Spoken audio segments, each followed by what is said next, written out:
우리 사도신경으로 우리의 신앙을 고백하겠습니다.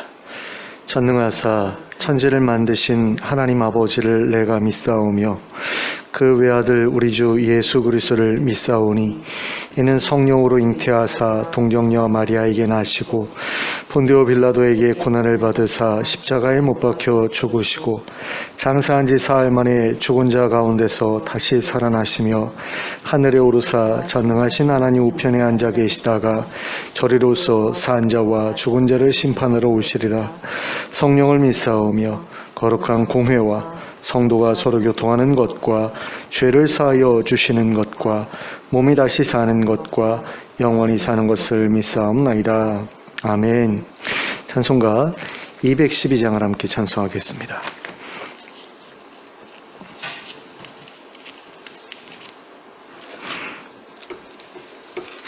찬송가 212장입니다.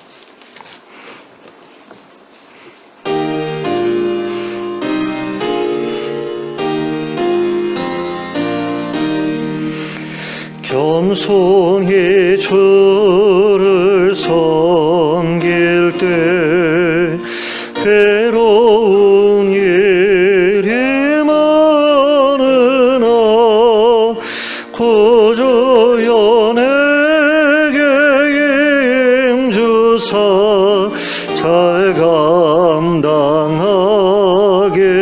하소서. 인자한 말을 가지고 사람을 감화시키며 갈 길을 잃은 무리를 잘 인도하게 하소서. 구주의 귀한 인내를 깨달아 알게 하시고 굳건한 믿음 주셔서 늘 승리하게 하소서.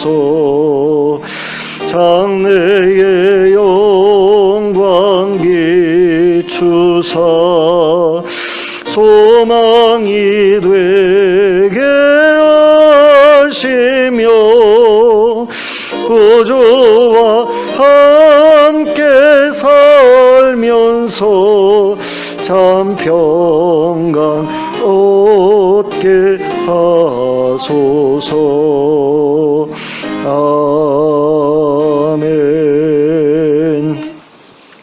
찬송가 424장을 함께 찬송하겠습니다. 찬송가 424장입니다.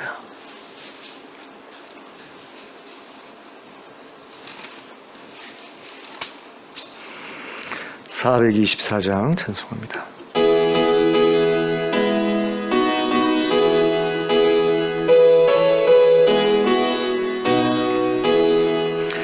아버지여 나의 마음을 맡아 주관하시고 완악하고 교만한 것 변케 하여 주소서. 온유하고 겸손하여 화평하게 하시고 망령되고 악한 일을 물리치게 하소서. 하나님의 은총 속에 나를 보호하시고 주의 사랑 줄이 되어 나를 메어 주소서.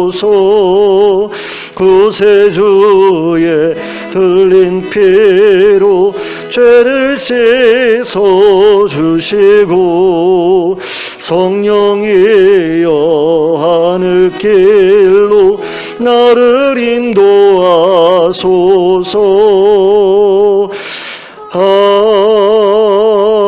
아멘. 오늘 우리에게 주시는 하나님의 말씀은 마태복음 23장 1절부터 10절까지의 말씀입니다. 마태복음 23장 1절부터 10절까지를 함께 읽도록 하겠습니다. 죄송합니다. 12절까지인데요. 제가 사모님 제가 10절로 보내드렸죠. 네. 죄송합니다. 12절까지입니다. 제가 중간에 바꿨는데 앞에 수정을 안 했습니다. 성경책을 찾으셔야 될 것 같아요. 같이 읽겠습니다. 시작. 이에 예수께서 무리와 제자들에게 말씀하여 이르시되 서기관들과 바리새인들이 모세의 자리에 앉았으니 그러므로 무엇이든지 그들이 말하는 바는 행하고 지키되 그들이 하는 행위는 본받지 말라. 그들은 말만 하고 행하지 아니하며 또 무거운 짐을 묶어 사람의 어깨에 지우되 자기는 이것을 한 손가락으로도 움직이려 하지 아니하며 그들의 모든 행위를 사람에게 보이고자 하나니 곧 그 경문띠를 넓게 하며 옷수를 길게 하고 잔치의 윗자리와 회당의 높은 자리와 시장에서 문안받는 것과 사람에게 랍비라 칭함을 받는 것을 좋아하느니라. 그러나 너희는 랍비라 칭함을 받지 말라. 너희 선생은 하나요 너희는 다 형제니라. 땅에 있는 자를 아버지라 하지 말라. 너희의 아버지는 한 분이시니 곧 하늘에 계신 이시니라. 또한 지도자라 칭함을 받지 말라. 너희의 지도자는 한 분이시니 곧 그리스도이시니라. 너희 중에 큰 자는 너희를 섬기는 자가 되어야 하리라. 누구든지 자기를 높이는 자는 낮아지고 누구든지 자기를 낮추는 자는 높아지리라. 아멘.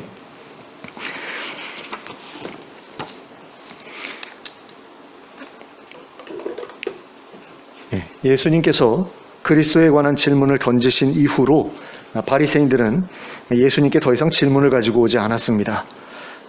예수님께서 바리새인들에게 던지셨던 질문은 그거죠. 다윗이 선지자 아니었습니까? 그런데 환상 가운데서 어떤 장면을 보죠. 그러니까 하나님께서 그리스도에게 말씀하시는 그런 장면을 보는데 내가 너의 원수들로 너의 발등상 되게 하기까지 너는 내 옆에 있으라, 곁에 있으라 이렇게 말씀하신 그것을 이제 언급하시면서 어떻게 다윗이 자신의 후손인 그리스도를 일컬어서 주라고 말할 수가 있느냐? 주께서 내 주에게 말씀하시되 뭐 이렇게 되어 있잖아요. 그러면은 어떻게 자기 후손인데 주라고 말씀할 수 있느냐? 그렇게 이제 질문을 하시죠. 그랬을 때에 바리새인들 중에 아무도 대답을 하지 못하지 않았습니까? 그리고 그 이후로부터 이제 예수님께 오지 않았다. 질문 가지고 오지 않았다. 왜? 그런 질문 가지고 와봤자 망신만 당할 것이 분명하기 때문에 이제 더 이상은 오지 않았다라는 거죠. 근데 그때 이후로 예수님께서는 제자들에게 바리새인들과 서기관들에 대해서 비판적인 말씀을 들려주기 시작하십니다. 이전까지는 바리새인들에 대해서 그렇게 심하게 말씀하신 적은 없거든요. 그러니까 잘못된 거 행위 한 가지를 두고서 그건 잘못됐어, 그건 니들이 잘못 생각하고 있는 거야, 뭐 이런 식으로 말씀을 하셨어도 이번처럼 아주 강하게 비판적으로 그렇게 비난하셨던 적은 없었던 것 같거든요. 근데 오늘 우리가 읽은 본문과 그리고 그 이후에 살펴볼 내용을 보시면 예수님께서 바리새인들에 대해서 굉장히 적대적으로 대하시는 것을 보게 됩니다. 그러니까 화 있을진저. 이게 무슨 얘기입니까? 저주를 받을지어다 뭐 이런 말씀이거든요. 그러니까 굉장히 무서운 그런 비난을 예수님께서 하시는 것을 보게 되는데요. 이것을 보면 아마도 예수님께 어떤 심경의 변화가 일어났던 것이 아니겠는가. 어떤 사건 이후로. 그러니까 그 사건은 아마도 이렇게 사두개인들이 찾아오고 바리새인들이 찾아오고 그래서 예수님을 함정에 빠뜨리려고 하고 했던 여러 가지 그런 일들을 겪으면서 얘네들하고는 아마 내가 같이 갈 수 없겠구나라는 그런 판단을 하셨던 것 같아요. 그러니까 바리새인들은 진작에 예수님에 대해서 이 사람은 우리하고 다른 사람, 다른 교리를 좇는 사람, 같이 갈 수 없는 사람 이렇게 판단했다면 예수님께서는 그래도 좀 유보적이셨던 것 같아요. 바리새인들은 어떻게 좀 잘만 설득하면 생각을 좀 돌려놓을 수 있지 않을까라는 어떤 그런 기대감을 가지고 계셨던 것 같아요. 근데 그만큼 실망도 크지 않으셨겠나. 그러다 보니까 이렇게 화 있을진저, 저주를 받을지어다 뭐 이런 식의 반응을 보이신 게 아닌가라는 그런 생각이 듭니다. 이러한 어떤 변화는 아마도 바리새인들의 적대적인 태도가 점점 더 심화되어 갔기 때문일 수도 있을 거고요. 또 한 가지 생각해 볼 수 있는 것은 예수님의 제자들 가운데에도 바리새인들과 별로 차이가 없는 비슷한 어떤 그런 모습들이 남아있는 것을 보시면서 예수님께서 그것을 굉장히 심각하게 생각하셨기 때문일 가능성이 큽니다.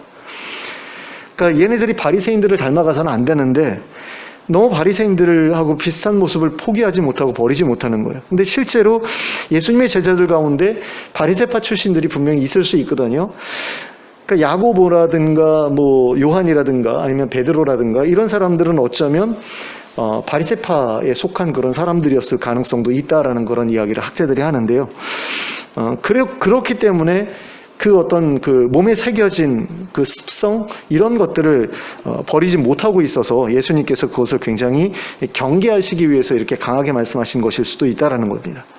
자, 그런데 예수님께서 바리새인들을 비판하실 때 그들의 모든 것을 비판하신 것은 아니었습니다. 예수님께서는 그들이 모세의 자리에 앉아 있다라는 사실을 인정하셨어요. 그리고 그것을 언급하셨습니다. 그럼 그 이유는 무엇이겠는가라고 했을 때 내가 바리새인들을 비판하고는 있지만 그들의 모든 것을 부정하는 것은 아니다. 이것을 밝히시기 위해서였을 것이라는 생각이 듭니다. 그들의 잘못된 점은 비판해야 마땅하지만 그들에게 맡겨진 직분은 존중해야 된다.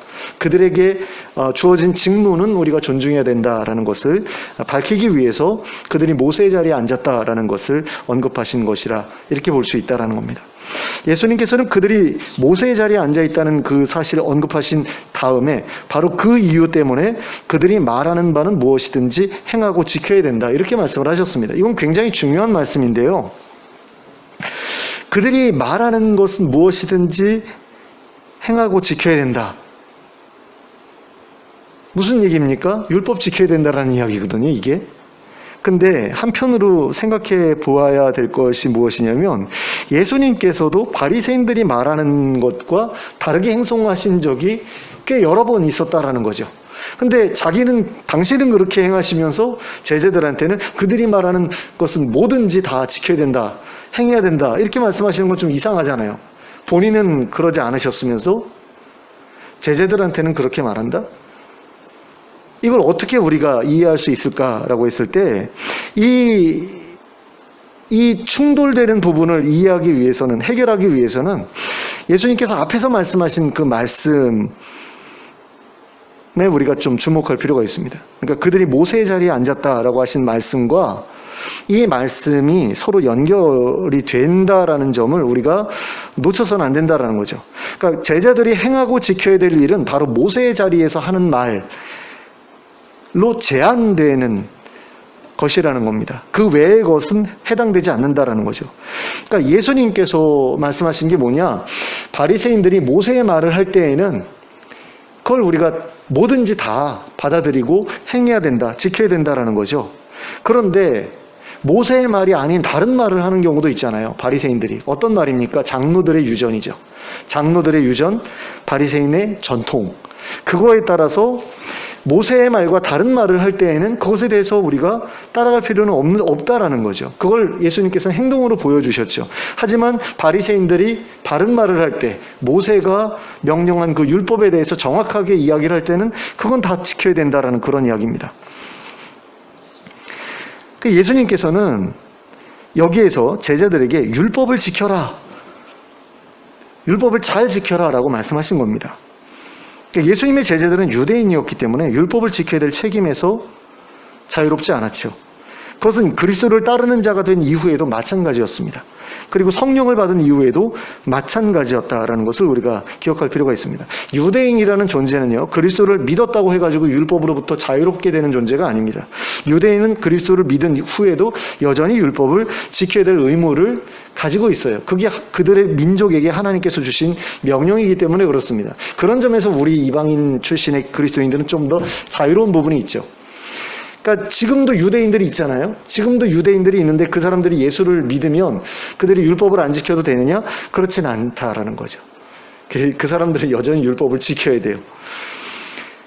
그러니까 어떤 부분에서는 우리가 좀 더 편안한 부분이 있는데요. 모르죠. 그들이 유대인의 어떤 위치를 포기하고 완전한 그리스도인으로 살기로 하면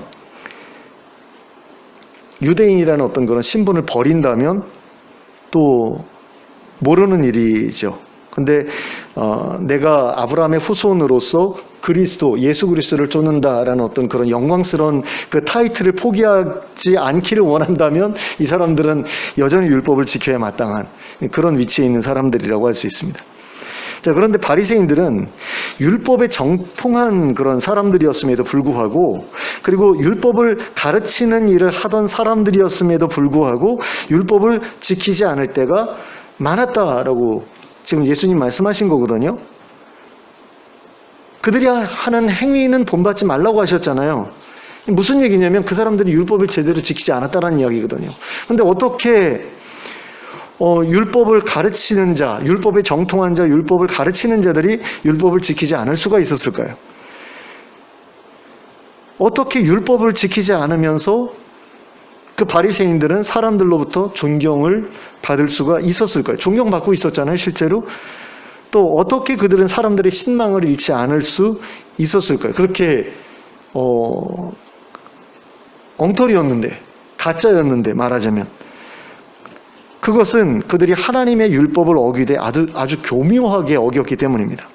그러니까 율법의 빈틈, 그러니까 율법끼리 충돌하는 어떤 그런 부분을 찾아서 자기들에게 큰 부담을 주는 쪽을 포기하고 나머지만 지키는 식으로 그렇게 율법을 어겼다라는 거죠. 지난번에도 말씀드렸지만 그들은 고르반이라는 그런 제도를 통해서 부모를 공경하라는 하나님의 명령을 어겼죠. 그러나 하나님을 섬기는 게 우선이라고 하는 그들의 주장은 그 제도의 근거가 되는 것이었잖아요. 그렇기 때문에 하나를 붙들고 하나를 이렇게 지키지 않았음에도 불구하고 사람들로부터 비난을 받지 않을 수 있었다라는 거죠. 그러니까 사실은 둘 다 지켜야 되는 거니까 둘 다 지켜야 되는데 이 사람들은 두 개가 충돌하는 그런 상황을 의도적으로 이렇게 만들어가지고 어느 하나를 안 지킬 수 있도록, 어느 하나를 근거로 해서 어느 하나를 지키지 않을 수 있도록 그런 식으로 이 율법을 폐기하는 어떤 그런 짓들을 해왔다라는 거죠. 그래서 예수님께서 그들처럼 하지 말라고 말씀하시는 겁니다. 사람들에게 율법을 지키기 위해 최선을 다하라고 요구하면서 자기들은 어떻게 해서든 하나라도 덜 지켜보려고 그렇게 애를 쓴 거죠. 그래서 막 연구를 해가지고 어떻게 하나라도 줄일 수 있을까? 사실은 자기네들도 그게 너무 부담스러우니까, 율법 지키는 게 부담스러우니까 어떻게든 숫자를 좀 줄여보고 싶다라는 것인데, 그 숫자를 줄이는데 어떤 거에 숫자를 줄여야 되냐면 자기네들한테 부담되는, 특별히 경제적으로 부담되는 그 율법들의 숫자를, 부담을 줄여야 됐기 때문에 이 고르반이라는 어떤 그런 제도를 통해서 하나님의 율법을 폐기하는 그런 짓들을 이 사람들이 했다라는 거죠. 그래서 예수님께서 그들의 말은 들어도 행위는 본받지 말라고 말씀하신 게 바로 그런 의미입니다. 그러니까 하나님의 명령이 두 개가 있는데 그 두 명령이 서로 충돌하는 것 같더라도 어느 하나도 포기하지 말고 지킬 수 있는 방도를 찾아야 마땅한 것 아닙니까? 그런 일을 했어야 되는데 바리새인들 그러지 못했는데 너희들은 그렇게 해야 된다라는 거죠. 어떻게든 하나님의 말씀대로 살아보려고 노력하는 그런 태도를 너희는 포기하지 말아야 된다라는 겁니다. 바리새인들처럼 다른 하나를 핑계를 대가지고 또 다른 하나를 포기하는 그런 식으로 비겁하게 살아서는 안 된다라는 거죠. 근데 예수님께서 바리새인들의 행위를 본받지 말라고 하셨던 이유는 단지 그들이 말만 하고 행하지 않았기 때문이 아니었다라는 것도 우리가 기억해야 됩니다. 예수님께서 그들의 행위를 본받지 말라고 하셨던 것은 또 한 가지 이유가 있는데요. 그들의 행위 자체가 교만과 연결되어 있었기 때문입니다. 그들은 자기들의 행위를 다른 사람들에게 과시하고 싶어 했죠. 자신이 얼마나 의로운 사람인지, 자신이 얼마나 경건한 사람인지를 다른 사람들에게 알리고 싶어 했습니다. 솔직히 이런 유혹은 우리들도 가끔씩 이제 빠지는 그런 유혹입니다. 목사들 그렇잖아요. 성도들에게 자신이 굉장히 경건한 사람, 거룩한 사람으로 비춰지기를 원하거든요. 또 그것을 이제 과시하고 싶어 하기 때문에 어떤 뭔가 자기가 잘하는 걸 가지고 성도들한테 이제 어필을 하죠. 나는 목회를 하면서 지금까지 새벽 예배 한 번도 빠지지 않았다. 이걸 자랑으로 삼는 목사님도 있었다고 제가 말씀을 드렸죠. 제가 섬기던 담임 목사님 가운데에는 나는 목회를 시작하고서 새벽 예배를 한 번도 빠진 적이 없다. 안 한 적이 없다. 이런 식의 어떤 과시를 통해서 나는 굉장히 하나님하고 친한 사람이야를 이제 어필하고, 그럼으로써 성도들이 자기 말을 잘 듣게 하려는 어떤 그런 시도들을 하는 그런 목사님들이 없지 않습니다. 그러니까 저도 사실은 그런 걸 원했어요. 뭐냐면, 그러니까 하나님께 이제 능력을 받아서 기도하면 막 역사가 일어나는 거예요. 기적이 일어나고, 그러면 목회하는 게 좀 편해지겠지, 이런 생각을 했던 적이 있습니다. 실제로 편해질 거예요. 조영기 목사님 보면 목회 굉장히 편하게 하신 것 같은 느낌 들잖아요. 어디를 가든지 사람들이 환영하고 막 떠받들고 막 그러지 않았습니까? 그러니까 그런 것들에 대한 유혹이 있다라는 거죠. 누구에게나. 바리새인들이 유독 그렇게 그런 어떤 마음을 가지고 살았다라는 거죠. 내가 얼마나 의로운 사람인지, 경건한 사람인지 다른 사람들한테 어필을 하고, 그걸 통해서 인정받고 존중받고 또 사랑받고 하는 어떤 그런 것들을 이제 원했는데, 문제는 다른 것들을 통해서는 그렇게 해도 되지만, 뭐 사실 그것도 좋지는 않죠. 그렇지만 하나님과의 관계를 그런 식으로 이용해서는 안 되는 거 아닙니까? 그죠? 하나님과의 관계를 다른 사람들한테 나 하나님하고 친해 해가지고 하나님을 내 등 뒤에 두고 호가호위하는 식으로 해가지고 나도 하나님처럼 존중받고 이렇게 떠받들림 받기를 원한다? 이건 잘못된 거잖아요. 근데 바리새인들이 그 짓을 했다라는 거죠. 그들이 했던 짓을 예수님이 뭐라고 지금 지적하고 계시냐면, 자기 이마와 손목에 메고 다녔던 그 경문의 띠를 사람들 눈에 잘 띄게 하기 위해서 아주 넓은 곳으로 이렇게 골라가지고 메고 다녔다라는 거죠. 이걸 이제 테필린이라고 부르거든요. 제가 지난주에 기억이 안 나서 이제 제대로 말씀을 못 드렸는데, 이걸 테필린이라고 그래요. 그래, 네모난 상자, 가죽으로 만든 상자를 이마에다 이렇게 묶고 다니는 거예요. 그리고 여기에 묶는 거 말고 손목에도 이렇게 띠를 이렇게 띱니다. 그래가지고 무슨 로마 그 군인 그 신발 보면 뭐 이렇게 띠를 이렇게 막 묶는 것처럼 손에도 이렇게 빙글빙글 돌려가면서 무슨 팔찌 비슷하게 가죽끈으로 이렇게 뺑뺑뺑 돌려서 좀 멋있어 보이더라고요. 그런 식으로 이제 묶고 다녀요. 근데 거기에 이제 하나님의 말씀이 기록이 돼 있죠. 마음을 다하고 성품을 다하고 힘을 다해서 하나님을 사랑하라, 그런 말씀을 이제 메고 다니는 거예요. 여기도 통에다가 넣고 이렇게 묶고 다니고, 그걸 테필린이라고 부르고요. 문에다가 이렇게 다는 것도 있잖아요. 문에다가도 그거를 이제 상자에다가 넣어가지고 통에다 넣어가지고 이제 문에다가 이렇게 다 붙여놓거든요. 무슨 명패 붙이듯이 붙여놓더라고요. 사진으로 보니까 그걸 매주자라고 불러요.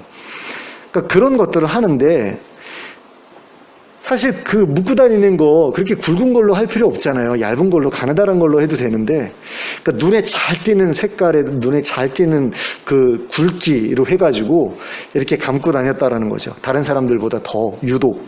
그리고 옷을도 길게 늘어뜨려서 자신이 다른 사람들과 구별되는 특별한 존재라는 그런 표시로 삼았다라는 거죠.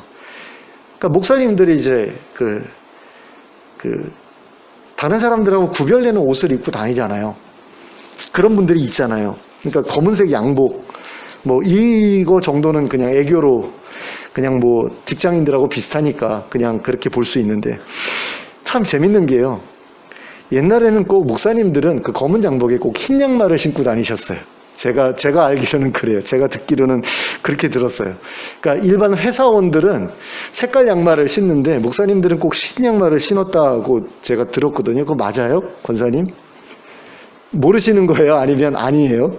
모르시는 거예요?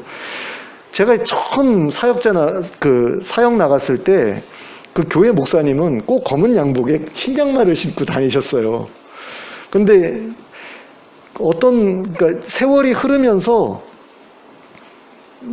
누가 그러더라고요. 그 패션 테러다 뭐 이런 식으로 얘기를 하더라고요. 그러니까 너무 촌스럽다 뭐 이런 식으로 얘기를 하는 거예요. 그러니까 검은 양복에 흰 양말은 너무 좀 구식이고 뭐 이런 식으로 얘기를 하는데, 모르겠어요. 사역자들한테는 그게 어떤 그 유니폼 같은 거였던 게 아닌가라는 그런 생각이 들거든요. 옛날 목사님들한테는. 근데 로만 칼라 같은 것도 신부님들 하고 다니는데 원래 그게 감리교 목사님들이 시작을 한 거래요. 근데 카톨릭에서는, 로만 카톨릭에서 잘못 알고 계신 분들이 계셔가지고, 아니 왜 신부님들 옷을 목사들이 입고 다녀? 그러면서 뭐라고 그러거든요. 얼마 전부터 이제 통합층 목사님들하고 감리교 목사님들이 이제 편하게 넥타이 안 하고 다니려고 그 로만 칼라를 이제 다시 이제 유행처럼 퍼져가지고 다시 입기 시작한 분들이 몇 분 계세요. 근데 그걸 보고서 이제 신부님들 쪽 그 카톨릭에서 막 뭐라고 그러는 걸 보고서 역사적으로 이거는 감리교 목사들이 먼저 시작한 거야, 이렇게 얘기하는 거를 제가 본 적이 있거든요. 그러니까 그런 것들을 입고 다니면서 나는 성직자야 라는 것을 티내는 그런 것들에 대해서 예수님께서 지적을 하시는 거죠. 그게 뭐 편하기 위해서 입는 거면은 문제가 안 된다라고 봐요, 저는. 진짜 넥타이 매는 게 너무 힘들어서, 귀찮고 복잡하니까, 그래서 그런 거면 그런데, 만약에 그것을 하고 다니는 이유가 나는 일반 성도들하고 일반 직장인들하고 나 자신을 구분하기 위해서 그것을 맨다라고 한다면, 그것을 입는다라고 한다면, 그거는 예수님께서 비판하시는 그 비판의 대상과 같은 어떤 마인드를 가지고 그 일을 했다라고 볼 수 있는 거죠. 자, 그리고 그들은 잔치자리에서 윗자리 상석에 앉기를 원했고요. 또 회당에서 높은 자리에 앉기를 원했습니다. 그리고 시장에서 문안받는 것과 사람들로부터 랍비라 불리는 것을 좋아했는데, 뭐 이거 다 사람들이 원하는 거 아니에요, 그죠? 누구나 어디 가든지 환영받고 싶고 사랑받고 싶고 인정받고 싶잖아요. 누군가의 결혼식에 초대받았을 때 딱 갔는데 그 친척들 앉는 그 자리 말고 가장 앞자리에 좀 나를 불러주면 얼마나 좋습니까? 그러니까 시장님이라든가 뭐 아니면 뭐 총리라든가 이런 분이 뭐 장례식장이라든가 아니면 뭐 이런 그 결혼식장에 이렇게 오면 귀빈이 오셨다고 그러면서 이렇게 사회자가 누구 오셨다라고 소개하기도 하고 그러잖아요. 그런 것들을 원했다라는 거죠, 바리새인들이. 그러니까 자기들은 그런 대우를 받을 만한 자격이 있다라는 그런 생각을 이 사람들 가지고 있었다라는 것인데, 예수님께서 이것에 대해서 계속해서 비판을 하고 계신다라는 거죠. 근데 예수님께서 요걸 지적하신 이유가 뭐냐? 이게 바로 교만한 사람들을 일하는 증거였기 때문입니다. 그러니까 그들이 높아지기를 원하는 그런 어떤 모습을 지금 말씀을 하신 거잖아요. 높아지기를 원하는 어떤 욕망이 그들에게 있음을 말씀하신 것인데, 그 욕망이 바로 교만이다라는 겁니다. 높아지려는 그런 마음이 교만이에요. 그러니까 다른 사람들보다 내가 위에 있기를 원하는 마음이 교만이거든요. 근데 우리는 교만이라는 것을 높아지려는 것이라고 생각하지 않는 경우가 많습니다. 그러니까 어떻게 생각하냐면 그저 잘난 척하는, 남들 깔보고 무시하고 자기 잘났다고 생각하는, 내가 잘났다라고 생각하는 그것을 교만이라고 우리는 생각하거든요. 근데 그것도 뭐 교만이라고 볼 수는 있습니다만은, 교만이라는 것은 단지 그냥 남 무시하고 깔보고 내가 더 괜찮은 사람이야 이런 게 아니라 높아지려는 욕망이 교만이거든요. 그리고 그 욕망을 성취하기 위해서 행하는 모든 잘못된 행위가 죄다라는 것을 우리가 기억해야 되는데, 이것을 우리가 어디에서 이제 그 원형을 찾아볼 수 있냐면 바로 아담으로부터 이것을 찾아볼 수 있거든요. 그러니까 아담이 선악과를 먹잖아요. 선악을 알게 하는 나무의 열매를 먹는데 그 이유가 뭡니까? 하나님처럼 될 수 있다라고 했기 때문에 먹은 거 아니에요? 하나님처럼 되고 싶었잖아요. 그 욕망을 성경은 교만이라고 이야기한다라는 거죠. 교만의 원형이 바로 그거라는 겁니다. 그리고 그 하나님처럼 되고 싶은 마음을 내가 실현하기 위해서, 실체화하기 위해서 했던 일이 하나님의 계명을 어기는 거였잖아요. 선악을 알게 하는 나무의 열매를 먹었던 거 아닙니까? 그것이 바로 죄였던 거죠. 그러니까 교만이라는 것은 죄에 대한 욕망인 거예요, 어떻게 보면은. 그러니까 왕이 되고 싶어하는 그런 마음이 교만이라는 걸 우리가 좀 기억할 필요가 있습니다. 얼마 전에 윤석열 씨가 여기다 왕자 새기고 나와가지고 토론하다가 그거 들켜가지고 굉장히 망신을 당했는데, 대통령하고 왕은 다르죠. 근데 어쨌든 간에 왕 되고 싶어하는 마음들이 사람들한테 다 있어요. 저도 집에서 왕 되고 싶었던 것 같아요. 왕 노릇하고 싶어 했던 것 같습니다. 지금은 뭐 그렇지는 못하죠. 하고 싶어도 할 수가 없는데, 결혼해가지고 아내한테 왕 대접을 받고 싶었던 것 같아요. 그래서 나를 왕으로 떠받들어 주지 않는 그 아내에 대해서 굉장히 좀 힘들어하고 괴롭게 하고 막 이랬던 기억이 있는데요. 왕이 되고 싶어하는 사람, 그런 마음들이 다 있어요. 사람들에게는. 이건 물타기 같네요, 조금. 저만, 나만 그런 게 아니야 이렇게 말씀하고 싶어하는 어떤 그런 모습인데, 이런 욕망들이 다 누구에게나 조금씩은 있다라는 거죠. 두드러지게 이렇게 나타나지 않더라도 왕 되면 편하잖아요.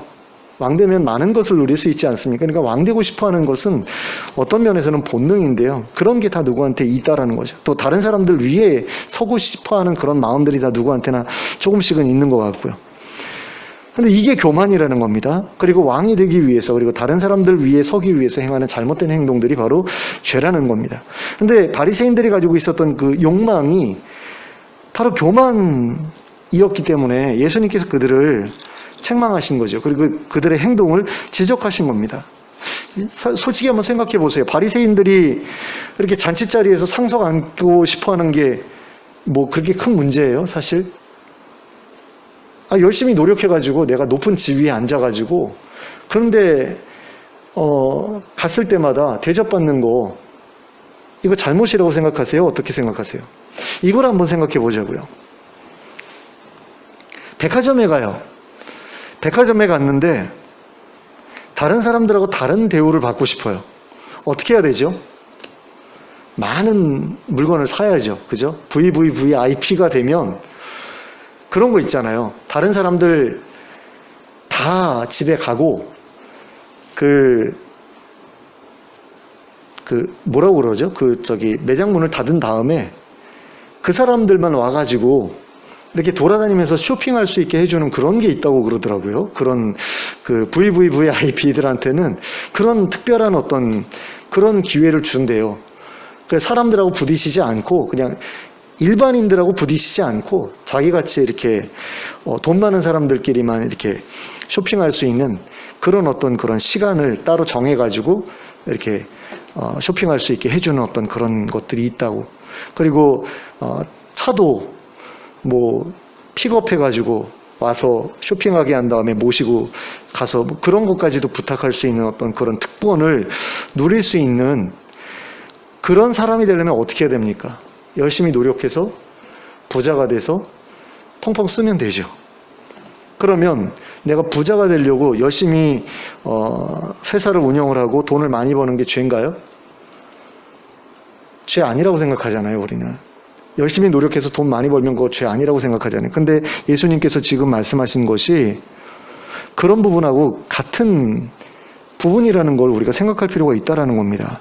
그러니까 잔치자리에서 상석 앉고 싶어하는 게 뭐가 죄예요?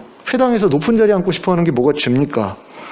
열심히 노력해가지고 내가 열심히 목회해가지고 많은 성도 모아가지고 큰 교회 이렇게 만들고 총회에 가가지고 총회장 되고 이러는 게 뭐가, 그거 되고 싶어하는 게 죄인가요? 죄가 아니라고 생각한단 말이에요, 사람들이. 그게 죄면 뭐 합동교단이든 아니면 감리교단이든, 감리교단에선 감독님이잖아요, 그죠? 우리는 총회장이고, 근데 그 자리에 앉고 싶어하는 게 죄냐고요. 목사님이 목회 잘해가지고 교회 키워가지고 어마어마한 교회 몇만 명 모이는 교회 목사가 됐어요. 담임 목사가 됐어요. 그러면 노회장은 물론이고 총회장 또는 감독 자리에 도전해 볼 만 하잖아요. 그 잘못입니까? 어떻게 생각하세요, 권사님? 오랜만에 오셔서 너무 괴롭히나요, 제가? 우린 죄라고 생각 안 하거든요. 예수님 죄라고 지금 말씀하시는 거라는 거죠. 오늘날로 바꾸어서 이야기하면 이런 겁니다. 교회에서 전도회장이 되고 싶어하는 거, 교회에서 안수집사나 권사나 장로가 되고 싶어하는 거, 주일학교에서 부장선생이 되고 싶어하는 거, 또 성가대에서 성가대장이 되고 싶어하는 거 하지 말라. 지금 말씀하시는 거잖아요. 회당에서 높은 자리에 앉는 게, 어떤 사람이 높은 자리에 앉습니까? 회당장이 높은 자리에 앉지요. 회당 임원들이 높은 자리에 앉지요. 교회에서 가장 앞좌석에 가장 좋은 어떤 그런 단독 의자에 앉는 사람들 누굽니까? 장로님들이잖아요. 거기 앉으려고 하지 말라는 건 무슨 얘기죠? 장로 되려고 하지 말라는 얘기죠. 안수집사 되려고 하지 말라는 얘기고, 권사 되려고 하지 말라는 얘기거든요. 전도회장 되고 싶어 하지 말라는 이야기예요. 특히 그 자리가 교회 안에서 명예로운 자리로 여겨지고 있을 때 그것을 욕망하지 말라는 그런 이야기잖아요. 왜 그렇습니까? 그게 교만과 관련되기 때문이다라는 거죠. 내가 그 자리에 앉고 싶어하는 게 교만이라는 거예요. 내가 그 자리에 앉고 싶어하는 그 욕망이 교만이라는 겁니다.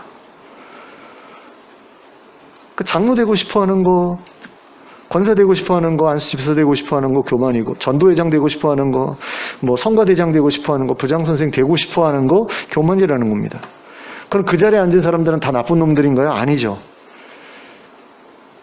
내가 그거 굳이 하고 싶어 해서 된 게 아니라 그냥 어쩌다 보니까 앉게 된 사람들은 그건 문제 아닌 거예요. 근데 거기에 어떻게든 앉아보려고 막 발악해가지고 앉았다. 또는 그 직분을 얻었다. 그럼 그건 죄라는 거죠. 그건 교만이고 그건 죄라는 거. 그거 하지 말라는 거죠. 그러니까 임직자 선거할 때 자기에게 표를 줄 사람들 모으기 위해서 막 의도적으로 이렇게 나한테 표 달라고 맛있는 것도 사주고 좋은 데도 데려가고 뭐 이런 거 있잖아요. 선물도 주고 막 이러면서 내 편으로 만드는 그런 거 하지 말라는 거죠. 또 사람들에게 인정받기 위해서 굉장히 열심히 이제 남의 눈에 띄는 어떤 그런 일들에 이렇게 열심히 내는 사람들 있잖아요. 다른 사람들이 내 봉사하는 것을 모두가 알 수 있는 어떤 그런 봉사만 찾아서 하는 사람들 있지 않습니까? 그런 거 하지 말라는 이야기거든요. 근데 그걸 어떻게 우리가 구분해요? 구분 못하죠. 저 사람이 정말 순수한 마음 가지고 하는지 어떤 목적을 가지고 하는 건지 우리가 어떻게 합니까? 근데 예수님 눈에는 다 보이니까 바리새인들 저놈들 왜 저러는지 나는 알거든. 그러니까 너희들 저놈들처럼 하지 마. 이렇게 말씀을 하시는 거죠. 예수님께서는 자신의 제자들이 이러한 교만, 이러한 죄로부터 멀어지기를 바라셨던 겁니다. 그래서 예수님께서는 제자들에게 바리새인들과 정반대의 길을 걸으라고 요구를 하셨는데요. 그 정반대의 길을 어떻게 걸을 수 있는지 예수님께서 말씀하신 그 세 가지를 보면 첫 번째는 랍비라 칭함을 받지 말라고 하셨거든요. 랍비라 칭함을 받고 싶어 하지 말라고 하신 거죠. 랍비라 칭함을 받지 않으려면 랍비가 되고 싶어 하면 안 되는 거예요. 그러니까 랍비라는 그런 명칭을 목사로 바꿔보면 목사라 칭함을 받지 말라라고 말씀을 하셨다. 이건 무슨 얘기냐면 목사라는 그 칭함을 받고 싶어 하지 말라라고 말씀하신 것으로 이해해야 이 말씀의 의미가 이해가 되죠. 그러니까 목사라고 불림을 받기 위해 노력하는 그런 거 하지 말라는 겁니다. 그러니까 목적에 대해서 말씀을 하시는 거예요. 방향성. 그러니까 랍비가 하는 게 뭡니까? 성경 가르치는 일이잖아요. 근데 성경을 랍비어야만 가르칠 수 있나요? 아니잖아요. 근데 굳이 랍비가 되려는 이유는 뭡니까? 랍비라는 어떤 그런 호칭이 있어야 뭔가 이렇게 내가 사람들한테 인정을 받고 내 사역이 좀 더 편해지고 뭐 이런 부분들이 있지 않습니까? 그리고 내가 전도사일 때와 목사일 때 교회를 섬기는 어떤 그런 그 과정 가운데서 받는 대우가 달라지잖아요. 성도들도 다르게 생각하잖아요. 아, 이 교회는 담임이 전도사네. 뭐 이런 식으로 무시당할 수도 있잖아요. 그러니까 그런 거 싫으니까 어떻게든 내가 목사 안수를 받아야지. 그래가지고 목사가 되는 그런 것들 하지 말라는 그런 이야기죠. 그러니까 오늘날로 이야기하면 뭐 가장 좋은 신학교에 가서 가장 좋은 학위를 따가지고 가장 큰 교단, 가장 큰 교회에서 담임 목사로 목회하려고 애쓰는 그런 일들을 하지 말라. 이런 말씀이라고 볼 수도 있을 것 같아요. 그러니까 목사가 되어서 성도들로 떠받들려지기를 원하는 그런 마음 때문에 목사가 되는 어떤 그런 것들. 그러니까 떠받들려지는 것이 목사가 되려는 목적의 전부라면 목사가 되면 안 된다라는 거죠. 그런 의미로 랍비가 되지 말라, 랍비라 칭함을 받지 말라라고 말씀하신 것 같아요. 그러니까 랍비가 되지 말라고 하신 게 아니라 랍비라 칭함을 받지 말라고 하셨잖아요. 그러니까 칭함을 받는다. 사람들이 우리 랍비님 이러면서 떠받드는 어떤 그런 것을 하지 말라는 거죠. 그것을 목적으로 삼지 말라는 거죠. 그것을 위해서 노력하지 말라는 거죠. 또한 땅에 있는 자를 아버지라고 하지 말라고 하셨거든요. 두 번째로 이제 말씀하신 건데요. 이것은 육신의 아버지를 아버지라고 부르지 말라 뭐 이런 말씀이라기보다는요. 하나님 아닌 인간을 아버지처럼 존경하고 존중하는 어떤 그런 태도, 그거를 말씀하신 것 같아요. 그거 하지 말라고. 그러니까 어떤 인간의 추종자가 되지 말라는 그런 말씀이 아닌가라는 생각이 듭니다. 그러니까 아무리 훌륭한 목사님이라 하더라도, 아무리 훌륭한 정치인이라고 하더라도 하나님처럼 떠받들고 존경을 주어서는 안 된다라는 이야기죠. 그러니까 하나님의 자리, 하나님을 모셔야 될 그 자리를 다른 사람들에게 이렇게 허용해서는 안 된다. 이런 말씀이라는 생각이 들어요. 그러니까 이런 거죠. 우리가 보통 다른 사람들과 싸우게 될 때 굉장히 기분 나빠하면서 이렇게 막 화를 내는 경우가 있는데, 보통 패드립이라고 해가지고 우리 부모님 욕을 했을 때 사람들이 막 화나가지고 막 싸우잖아요. 그런데 하나님에 대해서 욕했을 때도 사실 우리 믿는 사람들은 그거에 대해서 그러지 말라고 얘기를 해야 되거든요. 우리 아버지 욕먹는 거니까. 그런데 정치인을 욕해요. 근데 내가 그 정치인을 좋아해요. 근데 그 정치인을 욕한다고 해가지고 막 그 사람하고 싸워요. 이건 무슨 얘기예요? 근데 그 정치인을 내가 우리 아버지나 우리 하나님처럼 생각한다라는 그런 이야기거든요. 그냥 좋아하는 정치인, 좀 정치 잘하는구나, 저 사람 일 잘하는구나, 이 정도가 아니라 그 사람을 욕하면 내가 막 화가 날 정도로 그 사람을 막 이렇게 추종한다? 이거 하지 말라는 이야기라고 저는 이 본문을 그렇게 이해를 했습니다. 그러니까 땅에 있는 자를 아버지처럼 그렇게 생각하지 말라라는 거죠. 하나님처럼 생각하지 말라라는 겁니다. 그 다음에 세 번째를 보시면 지도자라 칭함을 받지 말라고 하셨거든요. 근데 이것 또한 앞의 말씀과 같은 의미를 다른 입장에서 보도록 하신 말씀이라는 생각이 들어요. 그러니까 사람들에게 존경을 받고 떠받들을 받는 목사, 그러니까 사람들이 추종하고 떠받드는 정치가 이런 사람이 되려 하지 말라, 이런 말씀이라는 생각이 듭니다. 그러니까 예수님의 자리를 빼앗아서 자기가 앉으려고 하는 어떤 그런 것에 대해서 말씀하시는 것이라고 생각이 돼요. 그러니까 두 번째는 뭐냐면, 두 번째는 하나님의 자리에 다른 사람을 두는 거고요. 세 번째는 하나님의 자리에 자기가 앉으려 하는 겁니다. 근데 여기서 이제 그 두 번째를 하나님으로 하고 세 번째를 예수님으로 했잖아요. 이거는 이제 우리가 이렇게 누군가를 존경하는 대상으로 삼을 때 자기보다 위에 둔다라는 것을 이렇게 말씀하기 위해서 두 번째는 하나님을 이렇게 비유한 거고, 세 번째는 이제 예수님이 왕이라는 어떤 존재로서 그 사람들로부터 막 존경받고 이런 부분들이 있잖아요. 그 자리에 내가 앉으려는 어떤 그런 욕망, 하나님한테 자기를 비유하면 좀 부담스러우니까 그런 부분에서 아마 예수님을 이제 말씀하신 것 같은데, 예수님이 지도자가 되어야 되는데 니들이 지도자가 되어가지고 다른 사람들 예수님이 하시는 것처럼 막 이리 끌고 가고 저리 끌고 가고 그런 식으로 그러면서 영광 다 취하고 이러는 거 하지 말라는 그런 말씀이죠. 그러니까 이 모든 것들이 이제 바리새인들이 하려고 했던, 그리고 바리새인들이 질투하고 바리새인들이 너무너무 부러워했던 그런 일들인 거죠. 자기가 원했던 거. 그러니까 랍비라 칭함받는 거 원했죠. 그 다음에 이제 아버지라고, 누군가를 자기 아버지라고. 그래서 나는 힐레 선생님의 제자야, 나는 뭐 산마이 선생님의 제자야 하면서 이렇게 높이는 어떤 그런 짓들.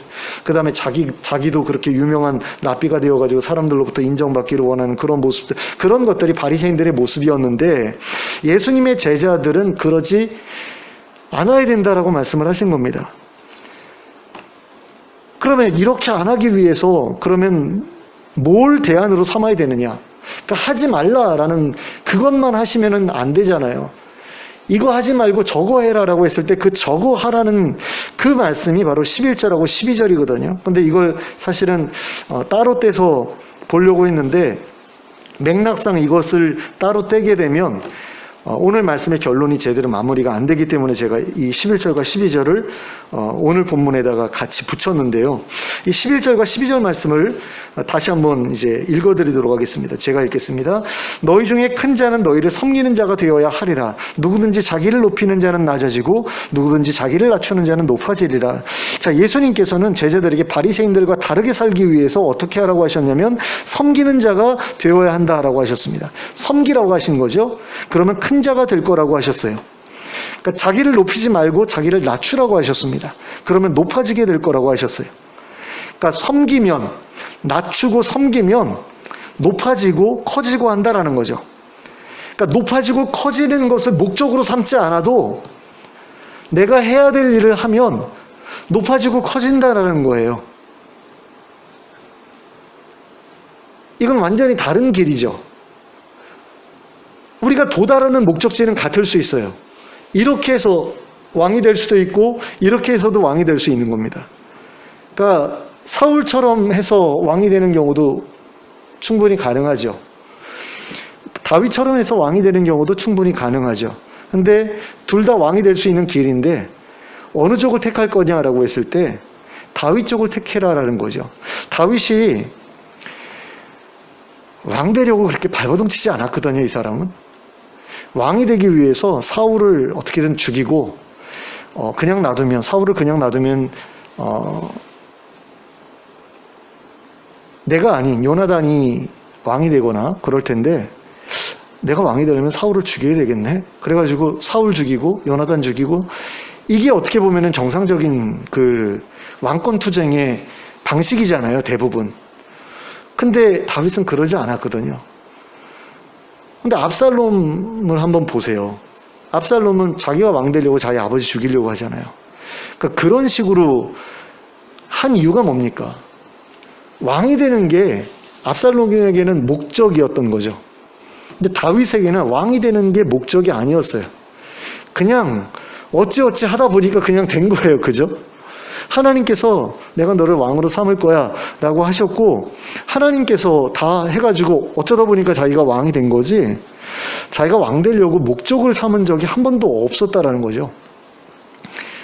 근데 우리는 뭔가가 되려고 하면 목적으로 삼지 않으면 안 돼요. 그게 정말 힘든 부분이더라고요. 저는 이게 진짜 어렵다는 생각이 들어요. 그러니까 우리가 이런 생각을 하죠. 우리가 좋은 대학을 가고 좋은 직장을 들어가서 돈 많이 벌어가지고 뭐 그렇게 사는 거를 목적의식 없이 할 때 그것을 누리기 어렵다라고 생각을 합니다. 그리고 실제로 그런 것 같기도 하고요. 그렇잖아요. 의사나 판사나 이런 위치에 올라가지고 어마어마한 어떤 부를 누리거나 영광을 누리거나 하는 사람들 보면 굉장히 부지런히 산 사람들이거든요. 젊어서부터 목적의식을 가지고 열심히 산 사람들이거든요. 김영삼 대통령은 중학교 때부터 나는 대통령이 되겠다라는 그런 어떤 그 목표를 자기 책상 앞에 붙여놓고 살았다고 그래요. 그리고 실제로 대통령이 되잖아요. 대단한 거죠. 그죠? 근데 대부분의 사람들이 그렇게 살아야 된다라고 이야기를 한다라는 겁니다. 대통령이 되고 싶으면 목표를 대통령으로 딱 정하고 그것을 위해서 내가 할 수 있는 모든 노력을 다해야 된다라고 이야기를 하는데, 하나님은 그거 하지 말라고 얘기를 하시거든요. 그거 안 해도 내가 원하면 넌 대통령이 될 수 있어. 이런 거거든요. 근데 하나님이 누가 대통령 되기를 원하는지 우리는 알 수가 없으니까. 근데 어쨌든 간에 하나님의 백성이라면 그걸 높아지는 어떤 높은 자리를 목적으로 딱 삼고 그것을 위해서 최선을 다하고 이런 그런 그 어떤 삶의 방향성 또는 방식을 택해서는 안 된다라고 말씀을 하시는 거거든요. 그럼 어떻게 살아야 된다라고 말씀을 하시는 거냐면, 내가 그냥 속한 그 사회에서 어떻게 하면 내가 좋은 사람이 될 수 있을까? 또 내가 살아가는 이 사회를 좋은 사회로 만드는데 내가 조금이라도 기여할 수 있을까? 이걸 고민하면서 노력하다 보면 하나님께서 가장 좋은 길로 인도해 주신다라는 거죠. 그래서 필요하면 대학도 가게 하시고, 필요하면 어떤 직장에도 가게 하시고, 필요하면 어떤 지위에도 오르게 하시고, 그렇게 해주신다라는 거예요. 그래서 사람들로부터 존경받고 인정받는 그런 삶을 살 수 있도록 하나님께서 이끌어 주신다라는 거죠. 내가 발버둥 치지 않아도. 이게 바로 하나님께서 믿는 사람들에게 요구하시는 삶의 방향성이거든요. 근데 기독교인들 중에는 이러한 사실을 알고 싶어 하지 않는 사람들이 많습니다.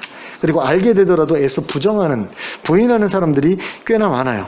그러니까 열심히 노력해서 높은 자리에 앉고 많은 수입을 얻는 것이 하나님께서 허락하신 옳은 길이야 라고 생각하는 사람들이 굉장히 많다는 겁니다. 그리고 사회에서도 이것을 정상적인 것으로 생각을 하죠.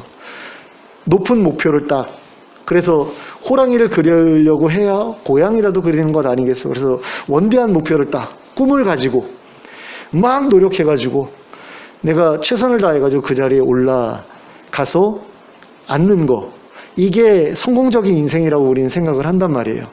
그런데 하나님 그거 아니라고 말씀을 하신다라는 겁니다. 예수님께서 걸으셨던 길이 과연 그런 길이셨는가라고 했을 때 아니었다라는 것을 우리가 기억할 필요가 있습니다. 제자들이 가야 할 길도 그런 길이 아니었죠. 예수님 걸으셨던 길은 십자가의 길인데요.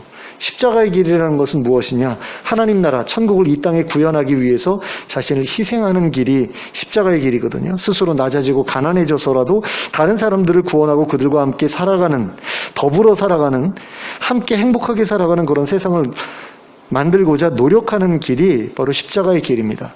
그러니까 바나바가 했던 길, 걸었던 길이 십자가의 길이에요. 자기 땅을 팔잖아요. 그걸 교회에다가 갖다 바치잖아요. 그 이유가 뭡니까? 교회에 보니까 너무 힘든 사람이 많은 거죠. 너무 어려운 사람들이 많은 거죠. 그들이 너무 불행해 보이는 거예요. 너무 가난하기 때문에 너무 불행해 보이는 그 사람들에게 내 재산을 좀 나눠줘야 되겠다. 그래서 그 사람들이 더 이상 불행하지 않게 해줘야 되겠다. 그래서 자기 재산을 팔아가지고 내놓잖아요. 거기에 어떤 다른 목적이 있었습니까? 아니거든요. 근데 아나니아와 삽비라가 그걸 그대로 흉내내잖아요. 근데 목적이 뭐였죠? 높아지려는 거였지 않습니까? 바리새인처럼 되는 게 그 사람들의 목적이었어요.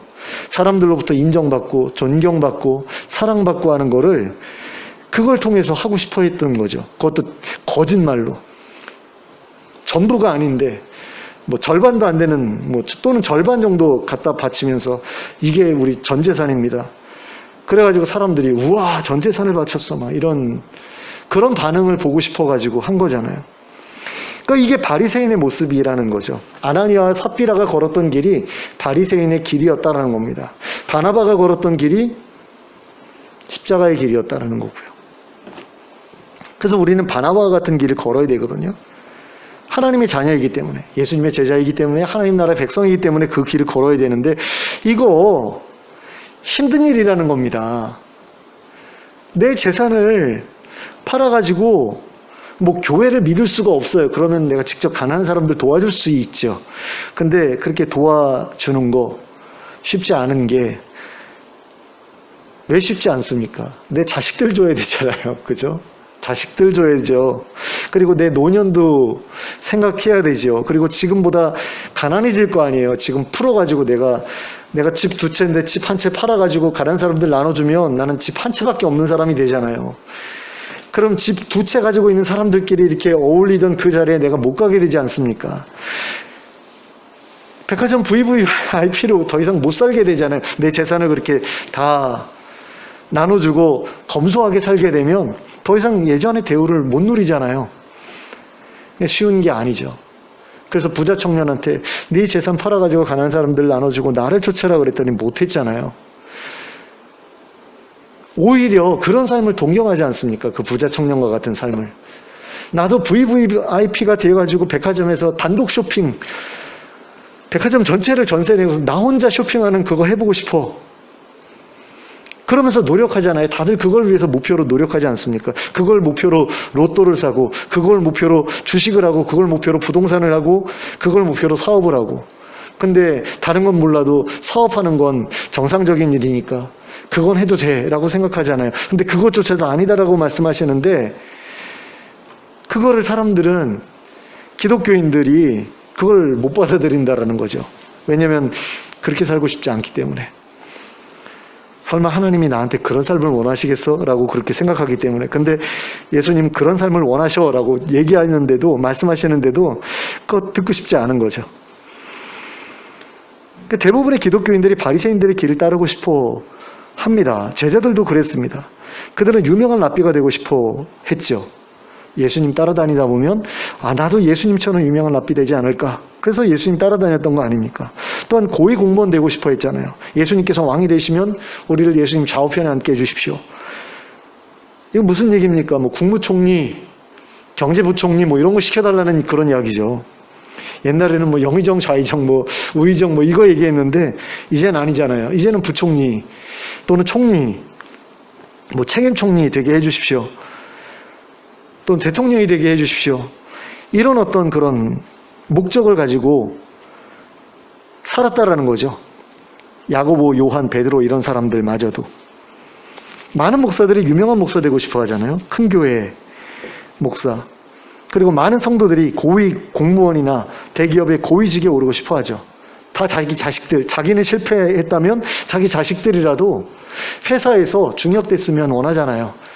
내 아들이 삼성이라는 그룹 또는 LG라는 그룹에 가서 거기서 중역됐으면 좋겠다. 이런 마음 부모들 다 가지고 있죠.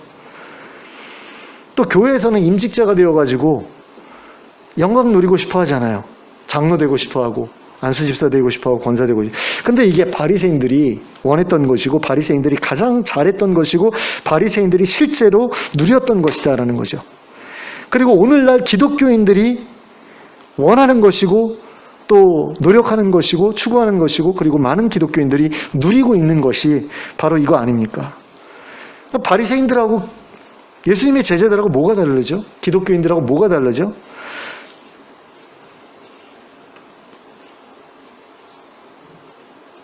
근데 이게 예수님이 미워하셨던 일이다 라는 겁니다. 그래서 하지 말라고 하셨던 일이다 라는 거예요. 하나님이 높여주시면 높아지는 거지 스스로 높아지려고 하지 말라는 겁니다. 그저 자기 자리에서 최선을 다하라고 말씀하시는 거예요. 그저 다른 이들과 함께 살아가면서 그들을 돌보고 섬기는 일에 열심을 내라고 하시는 겁니다. 예전에는 저도 교회에 굉장히 키우고 싶었습니다. 처음에 막 모이고 이럴 때 너무 신났고요. 너무 재밌었고요. 그 다음에 이러다가 교회 건축도 할 수 있는 거 아니야? 뭐 이런 생각까지 할 정도로 진짜 재밌었어요. 그러니까 사람들 늘어나는 것도 재밌었지만 사람들이 많다 보니까 이제 같이 어울려서 비슷한 또래들끼리 어울려서 막 고기 구워 먹고 막 그랬었잖아요. 그런 것들 굉장히 재밌고 그랬거든요. 근데 목사들한테 이렇게 교회를 키우면 또 좋은 게 뭐냐면 노회 갔을 때 굉장히 존경받아요. 부러워하고. 그 다음에 이제 재정적으로 넉넉하니까 이제 교회에서 한턱씩 딱 쏘잖아요. 그러면 이제 개척교회 목사님들 굉장히 경제적으로 힘들고 어려운데 그분들 먹이면서 이제 뭐 불쌍한 것들 뭐 이렇게 생각할 수도 있을 것 같아요. 근데 그런 것들을 생각하면서 이렇게 그런 그 큰 교회를 내가 목회하고 싶어 한다라고 했을 때 그게 하나님 보시기에 얼마나 가증한 일일까에 대해서 그때는 별로 그렇게 크게 생각하지는 않았던 것 같아요. 물론 뭐 그 작은 교회 목사님들은 뭐 무시하겠다 그런 어떤 목적을 가지고서 내가 큰 교회 목회를 하고 싶었던 것은 절대로 아니지만 그럼에도 불구하고 그 큰 교회 목회하는 사람들 가운데 그런 분들을 많이 봐요. 그러니까 작은 교회 목사님들 무시하는 모습을 많이 봅니다. 근데 성도님들조차도 그래요. 큰 교회 성도님들은 작은 교회 성도님들 무시하고 작은 교회 목사님들도 무시하더라고요. 그러니까 사랑의 교회 다니는 그런 뭐 권사님들 이런 분들 개척교회 목사들 보면 불쌍하게 생각해요. 오죽 못났으면 저렇게 작은 교회 하고 있을까 뭐 이런 식으로 생각을 하더라고요. 그러니까 무능해서 그렇다라고 그렇게 생각을 하는 것 같아요. 자기네 교회 목사님은 이제 능력이 있다라는 거죠. 열심히 해가지고 노력해가지고 그걸 쟁취했다, 성취했다라고 생각하는 거죠. 그러니까 그 하나님께서 앉혀주신 거면 그렇게 생각할 수 없는 거죠. 근데 하나님께서 앉혀주신 게 아니라 우리 목사님이 잘나서 저 자리에 앉은 거야 라고 생각하기 때문에 작은 교회 목사를 하나님께서 그 자리에 두신 이유에 대해서 생각 안 하고 그냥 무능해서 그러니까 그 사람의 기준은 능력인 거예요. 능력이 많으면 큰 교회 목사가 되는 거고 능력이 없으면 작은 교회 목사가 되는 겁니다. 그러니까 모든 게 능력으로 되는 거예요. 그러면 사람을 구분하게 되죠. 그리고 무시하게 되거나 아니면 부러워하거나 시기하거나 질투하거나 그렇게 돼요. 근데 하나님께서 저 자리에 두신 거야 라고 생각하게 되면 무시할 이유가 없죠. 하나님께서 저 자리에 두신 거야 라고 생각하면 그 사람에 대해서 시기하고 질투할 이유가 없어지죠. 경쟁 상대로 삼을 이유가 없어지잖아요. 근데 왜 자꾸 능력을 가지고서 모든 것을 판단하는 기준으로 삼냐면 그게 정상적인 삶이라고 생각하기 때문이에요. 근데 이 세상에서는 그게 정상적인 삶의 방식일 수밖에 없는 게 어떻게 보면 여기가 지옥과 같은 그런 세상이거든요. 그러다 보니까 경쟁 시스템이 세상의 모든 것을 지배하고 있는 것처럼 느껴져요. 정말로 그렇게 굴러가는 것 같아요. 정말 능력 있는 사람들이 위에 있는 것 같고 능력 없는 사람들이 아래에 있는 것 같아요. 그러다 보니까 계속해서 이렇게 비교하고 또 무시하고 시기하고 또 경쟁하고 이런 어떤 그런 방식으로 살아갈 수밖에 없는데 하나님의 나라는 경쟁이라는 어떤 시스템으로부터 자유로운 그런 나라거든요. 경쟁하지 말고 어떻게든 서로 도와가면서 살아라는 게 그 하나님 나라의 원리거든요. 근데 그렇게 살다 보면 공산주의에서 이야기하는 것처럼 다 가난하게 될 거야 라는 어떤 그런 두려움이 사람들한테 있는 것 같아요. 근데 아니라는 거예요. 하나님께서 충분히 공급해 주실 수 있어. 그러니까 그렇게 발버둥 치면서 그렇게 남 짓밟고 올라가려고 안 해도 충분히 잘 먹고 잘 살 수 있어. 이게 하나님께서 말씀하시는 거거든요. 그래서 다른 사람들과 함께 살아가면서 그들을 돌보고 섬기는 어떤 그런 것만 열심히 하면 하나님께서 다 책임져 주신다라는 게 하나님의 약속이에요. 근데 그 약속을 못 믿으니까 내가 발버둥을 친다라는 거죠. 근데 하나님을 절대적으로 신뢰하고 내가 남들과의 경쟁에 내 에너지를 쏟는 게 아니라 정말로 내 주변에 힘들고 어려운 사람들을 돕기 위한 어떤 그런 노력들을 할 때 그것이야말로 하나님 나라를 준비하는 그런 최선의 준비가 될 수 있다는 겁니다. 그러니까 영원한 삶을 살아가면서 하나님께 귀하게 쓰여지기 위해서는 그런 준비를 우리가 해야 된다는 거죠. 하나님 나라에 가면 더 이상 경쟁이라는 시스템이 우리를 지배하지 않을 것이기 때문에 그것을 여기서부터 훈련해야 되는데 그게 쉽지 않기 때문에 우리가 그걸 시도하지 못하고 있는 게 아닌가라는 생각이 들어요. 저도 사실은 그런 게 있어요. 욕심을 포기하니까요. 열심도 사라지더라고요. 큰 교회에 대한 어떤 목적의식을 포기하고 나니까요. 막 설교 준비해가지고 막 성도들을 감동시키기 위한 어떤 그런 노력들, 그게 예전보다 그렇게 막 이렇게 그게 안 생겨요. 근데 사실 교회를 키우려면 설교를 잘해야 되잖아요. 성도들이 한번 이제 어쩌다가 우연히 예배 들어왔더라도 설교에 감동하고 은혜 받으면 뭐 계속 나오게 되잖아요. 그러니까 설교가 어떤 면에서는 굉장히 중요한 건데 그거는 이제 그 큰 교회에 대한 목표를 내려놓으니까 욕심을 내려놓으니까 열심도 줄어드는 거예요. 설교에 대한. 근데 다른 부분에 대한 그런 어떤 생각들이 계속해서 찾아오는 거죠.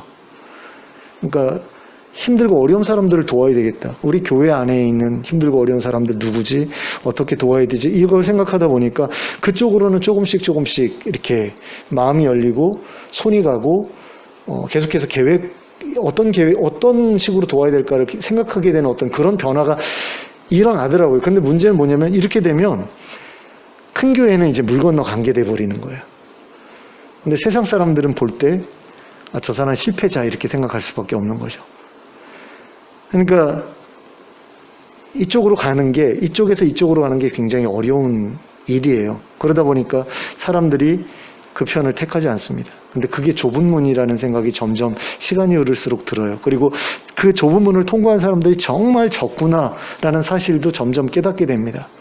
그 차인표 씨가 자기 멘토라고 이야기했던 그 김정환 목사님이라고 있잖아요. 구두 닦아가지고 그 가난한 그 컴패션 통해서 후원하는, 그러다가 루게릭인가 그 파킨슨인가 병 걸려가지고 이제 움직이지 못하게 되니까 사모님이 대신 구두를 닦아서 그 돈 벌어가지고 후원을 하는데, 우리 교회만한 개척교회거든요. 조그만 교회. 근데 저는 그분 보면서 실패자라는 생각이 들지 않았어요.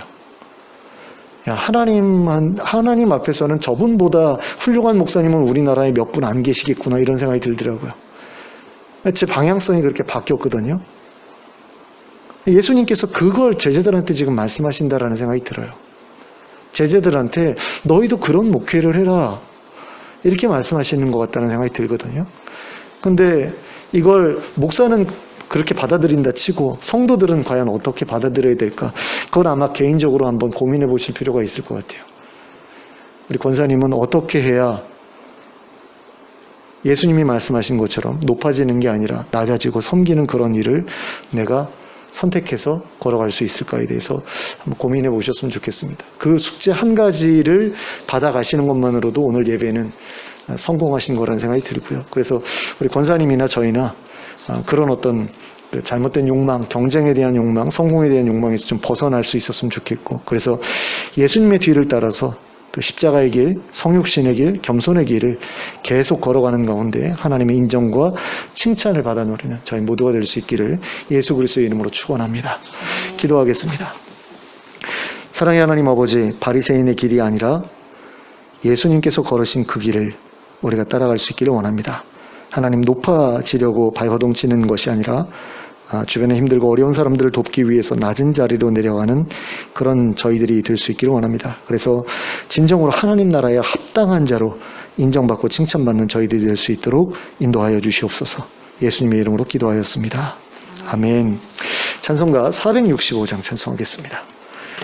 465장 찬송하겠습니다.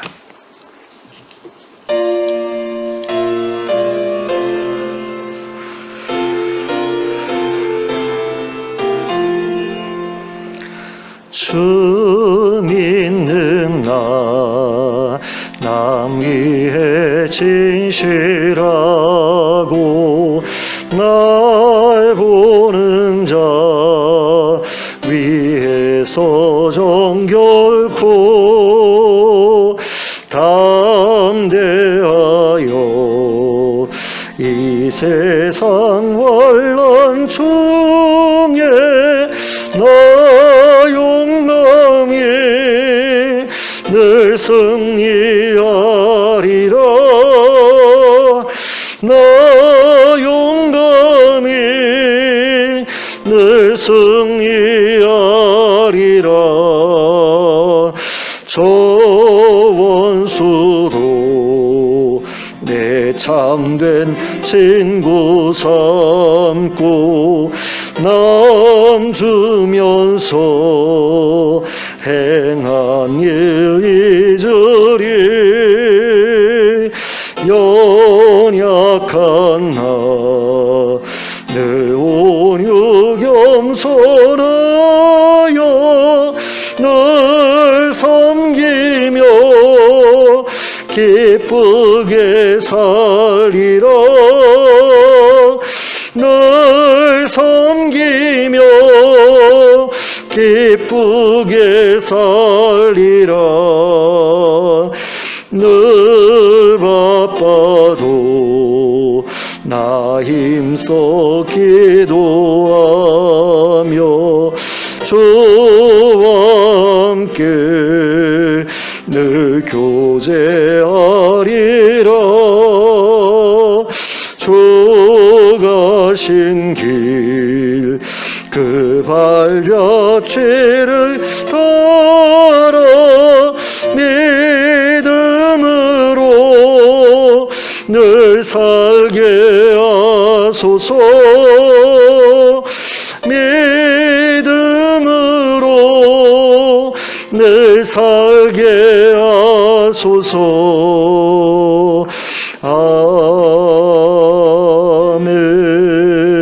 아멘.